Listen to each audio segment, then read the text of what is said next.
Hi everybody, so welcome to day 7 of our 21-day bioenergy and well-being reset. So 2 beautiful topics that we're going to talk about this morning. On the bioenergy side, triggers. There's a lot of information in the topic of triggers. It's a wonderful way to look inwards to ourselves to see areas that we can bring release to with our bioenergy practice and other practices as well. And then to look at, or on the well-being side of things, to look at a practice of grounding as well. So with triggers are our best teachers sometimes. They can be amazing teachers for us. So what are triggers? So we can feel triggered by lots of different things. We can feel triggered by people, their behaviour, their interactions, things that we see, things that we read, things that we hear about, a variety of different things.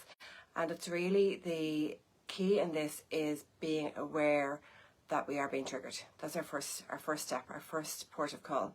So if we feel something is triggering us, or we notice we have repeated inner reactions to something, that's a signal that there's a trigger there for us.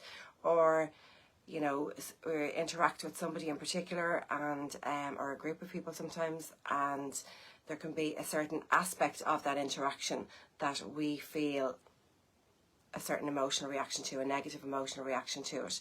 And again, that would be an awareness that there's a trigger. And what is, you know, what's behind the trigger? Really, it's usually it feels the same as something else that's happened to us, in a negative way. And when I say happen to us, it doesn't mean it have to be something that, you know, we perceive as being done to us. It could be, we looked at what emotional blockages are in one of our other sessions for this reset as well.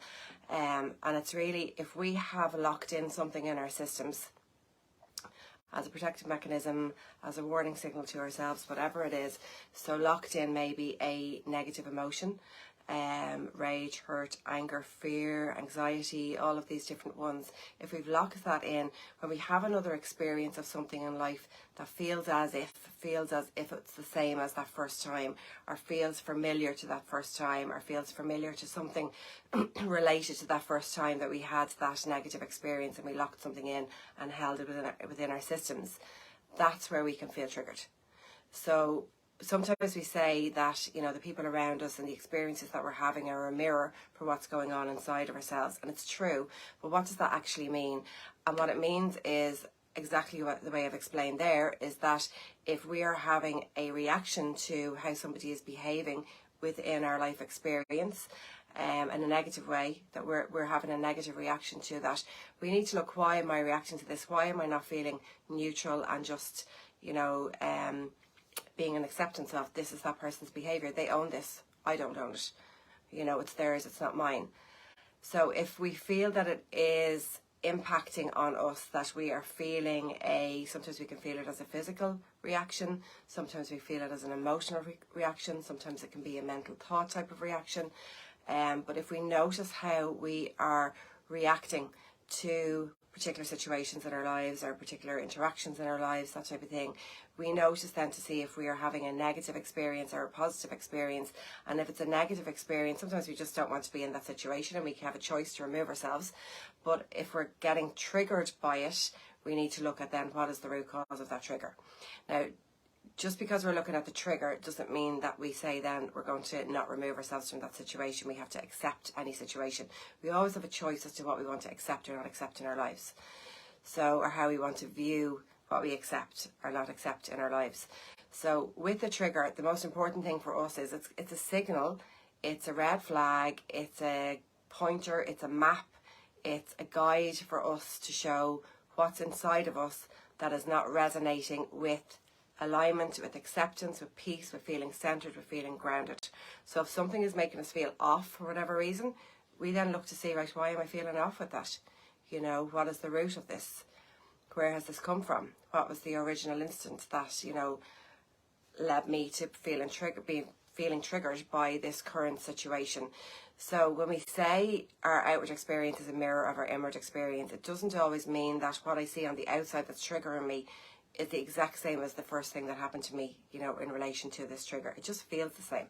So the thing that's happening now feels the same as the first thing that happened, you know, in relation to this particular trigger. Our well-being practice then of grounding. So what is grounding? It's really just about us reconnecting to earth energy, to the frequency of the energy in earth. And we can do that in lots of different ways. And why would we want to even do this? It helps to ground us. We talked on our first day about, you know, we have these subtle energy systems.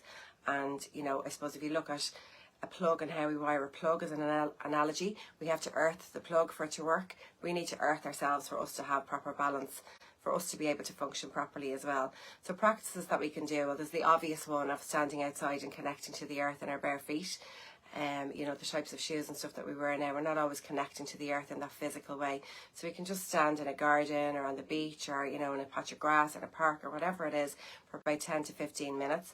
And obviously if the weather doesn't allow or your schedule doesn't allow for that as well, we can use visualizations for grounding as well. So we can just sit in meditation or stand in silence, whatever it is that you'd like to do, where we can just visualize our feet connecting with the earth.